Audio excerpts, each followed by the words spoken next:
নকল হিরোর পার্ট 2 এ কিন্তু আমরা দেখতে পারি যে নকল টনিকে কিন্তু এরা দুজন সাজিয়েছে আসল টনির জায়গায়।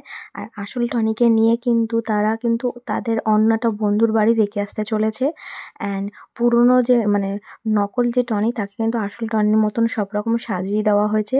অ্যান্ড ওর বন্ধুটাকে আপাতত আসল টনির ঘরের উপরে রেখে তারা কিন্তু আসল টনিটাকে নিয়ে অন্য ঘরে রাখার প্রবন্ধ করেছে। ততক্ষণে কিন্তু নকল টনি আসল টনি সেজে ঘরে আছে। হঠাৎই কিন্তু ওর বন্ধুর ঘুম ভাঙাতে বন্ধু ওপর থেকে নিচে পড়ে যায়।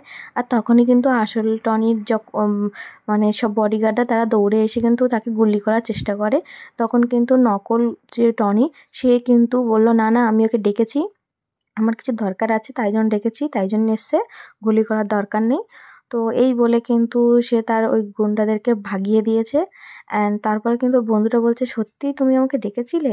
তো যখনই ও কাছে গেছে তখনই বলছে, আরে আমি তো নকল টনি, আমাকে দেখে চিনতে পারছো না? তো এবার সবাই মিলে কিন্তু আসল টনির কাছে গেছে। আসল টনির কাছে গিয়ে দেখে আসল টনির কিন্তু মুখ বেঁধে রেখেছে। অ্যান্ড আর নকল টনিকে নিয়ে কিন্তু আসল টনির যা যা খারাপ কাজ সেটা কিন্তু ভালো কাজে পরিণত করাবে বলে এদের উদ্দেশ্য। তো এখানে কিন্তু দেখো আসল টনির কিন্তু চোখ মুখ একদম রেগে একদম হতভম্ব। তারপরের এপিসোডেই দেখি কিন্তু তার বন্ধুটা না কে রেখে গেছে আসল টনির সাথে। আর তার বন্ধুও তো ভয় পাচ্ছে আসল টনির দিকে তাকাতেই। অপরদিকে দেখো রীতি কিন্তু খাওয়া বন্ধ করে দিয়েছে। রীতিকে অনেক কষ্ট করেও কিন্তু খাওয়ানো যাচ্ছে না। তখন রীতি শুধু বলছে, না আমার ওকে চাই চাই। তো হঠাৎই কিন্তু সে খাওয়া বন্ধ করায় তারা সবাই চিন্তিত। এবার হঠাৎ দেখো তার বয়ফ্রেন্ড এসে হাজির হলো। তখন কিন্তু রীতি যেমন খুশি হয়েছে তেমন ভয়ও পেয়েছে। বলল, তুমি এক্ষুনি এখান থেকে চলে যাও, নালে আমার দাদা তোমাকে এক্ষুনি মেরে দেবে। তখন বললো, আরে তোমার দাদা আমাকে মারবে কেন? তোমার দাদাই তোমাকে ডেকেছে, দাঁড়াও আমি আমার শালাবাবুকে ডাকছি। এই বলে কিন্তু সে নকল টনিকে ডেকেছে। নকল টনি তো এটা ওরা জানে, কিন্তু এরা তো জানে না। তো এরা তো হতভম্ব হয়ে ভয় পেয়ে গেছে। তখন রীতি তার দাদার কাছে ক্ষমা চাইছে যে, ভাই আমাদের ক্ষমা করে দাও, ও আবার চলে যাবে। তখন বলছে, ধুর পাগলি, আমি তো তোদের বিয়ে দেবো, চিন্তা করিস না, আমি সব রাজি। তারপরের স্টেপে কিন্তু দেখা যাচ্ছে যে সালমাদের বাড়ি একটা ফুবু তার বৌদি কিছু ফল নিয়ে আসছিলো। আর সেখানে কিন্তু হঠাৎ করেই কিন্তু টনি যাচ্ছিলো। টনির মাথায় কিন্তু একটা লাঠি লাগে বাচ্চা খেলতে খেলতে। তখন কিন্তু সবাই ভয় পেয়ে গেছে যে এই টনি এবার না বন্দুক দিয়ে আমার বাচ্চাটাকে মেরে দেয়। তো সেই মা তার বাচ্চাটাকে খুব মারছিল। তখনই কিন্তু পাশ থেকে কিন্তু সালমা দেখছিল। আর হঠাৎই কিন্তু টনি দৌড়ে এসে বলছে, আরে মারছো কেন? বাচ্চা খেলতে খেলতে লেগে গেছে, তাতে এর কী দোষ? তখন কিন্তু এই কথায় কিন্তু সবাই হতভম্ব হয়ে গেছে যে কী ব্যাপার, এই টনি তো এরকম ছিল না, এত পরিবর্তন এসে গেছে। তো এই বাচ্চাটারও খুব হাসি যে বদলে গেছে। বাচ্চাটার সাথে কিন্তু অনেকক্ষণ খেলাধুলা করে টনি চলে গেছে। তারা এবার কিন্তু আসল টনি দেখাচ্ছিল। আসল টনি কিন্তু অনেকবার তার বন্ধুকে ডেকেছে, ইশারায় ডেকে বলছে আমার মুখটা খুলে দিতে। তো টনি যেই বন্ধুটা যে মুখটা খুলে দিয়েছে, টনি কিন্তু অনেক উল্টোপাল্টা কথা বলাতে ওর বন্ধু আবার ওর মুখ বন্ধ করে দিয়েছে। দিয়ে বললো, এইবারে তোমার খাওয়া দাওয়া সব বন্ধ, আমি আর তোমাকে খাওয়া দাওয়া দিতে পারবো না। তো তখন কিন্তু আসল টনি বললো, ঠিক আছে আমি আর বকবো না, আমাকে একটু জল খাওয়াও। এই বলে কিন্তু ওর মনে মনে একটা প্ল্যান চলছিল।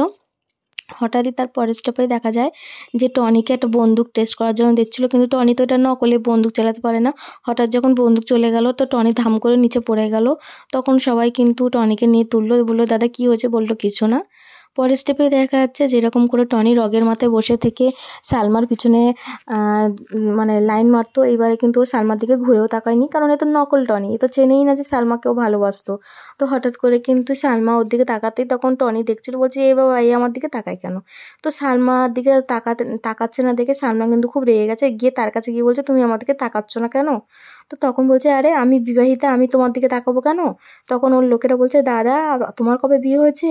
তখন কিন্তু টনি ভুলে গেছিলো যে নকল টনি। তখন বলছে, আরে বুদ্ধু, আমি ওকে তাড়ানোর জন্য বলছি, আমি তো আসলে টনি, যাতে ও চলে যায় তার জন্যে বলছি, বুঝছিস না? তখন কিন্তু সালমা কেঁদে উঠে বলল যে, আমাকে সত্যি কথাই বলো, আমাকে মিথ্যে বলে এরকম তাড়ানোর দরকার নেই, যদি ভালো না বাসো বলে দাও, আমি চলে যাচ্ছি। এই বলে কিন্তু সালমা কাঁদতে কাঁদতে চলে গেছে। পরের স্টেপেই দেখা যাচ্ছে যে হঠাৎ করে তার সালমার বৌদিদের বাড়ি টনির লোকজন গেছে সেই টাকা আদায় করার জন্যে। আর টনির দাদা আবার সেই সালমার দাদা কিন্তু টাকাগুলো নিয়ে এসে তার কাছে দিচ্ছিলো, এক্সট্রা ঘুষের টাকাও দিচ্ছিল। তখন কিন্তু টনি বলল, আমার ঘুষের টাকা দরকার নেই, যেটা আমার প্রাপ্ত আমি সেটাই নিচ্ছি, বাকিটা তুমি নাও, নিয়ে তুমি তোমার সংসার চালাও। তো এটা দেখে কিন্তু তাদের খুব ভালো লেগেছে, ভাবলো এতটা পরিবর্তন এই গুন্ডার কি করে এলো, এই গুন্ডাটা আমাদের খুব ভালো লেগেছে, যদি টনি এরকম হয় তাহলে খুব ভালো হতো। তো সালমা কিন্তু তাকে দেখেই যাচ্ছে, সালমার দিকে সে মুখ ঘুরেও তাকালো না, কারণ এ তো নকল টনি। আর হঠাৎ তার বৌদি বলল, সত্যি ছেলেটা এতটা বদলে যাবে আমি ভাবিনি। তখন কিন্তু সালমা তার ভাবির কাছে কেঁদে উঠেছে যে ভাবি আমি ওকে ভালোবাসি আর ও আমাকে এখন ভালোবাসছে না। তখন ও বৌদি বলছে, কি তুই ওকে ভালোবাসিস, কি করে একটা গুন্ডাকে ভালোবাসিস? বলছে জানি না। তো এই বলে কিন্তু পরের স্টেপেই দেখা যাচ্ছে রীতির বয়ফ্রেন্ড ওই আসল গুন্ডার কাছে গেছে, গিয়ে তাকে গিয়ে দেখেই কিন্তু আসল গুন্ডা ওখানে নেই, ওর জায়গায় ওর বন্ধুকে বেঁধে রেখে চলে গেছে আর বন্ধুকে রীতিমতন মেরেছে, নাকে মুখ দিয়ে রক্ত বেরোচ্ছে। তখন কিন্তু ওর বন্ধুটা অবাক হয়ে তার মুখটা খুলে দিয়ে বললো, এগুলো কি করে হলো, কি করে, আর আসল টনি কোথায়? তো তখন ওর বন্ধু বলল, আসল টনি আমাকে ফাঁদে ফুঁদে ফেলিয়ে এখান থেকে আমাকে মেরে আমাকে বেঁধে পালিয়েছে আর বলল এর প্রতিশোধ নেবে। এই বলে কিন্তু এখানে পার্ট 2ও শেষ করে দিয়েছে। অ্যান্ড কামিং সুন মানে পার্ট 3 আসতে চলেছে বন্ধুরা। পার্ট 3টা কিন্তু ভীষণ ইন্টারেস্টিং হতে চলেছে।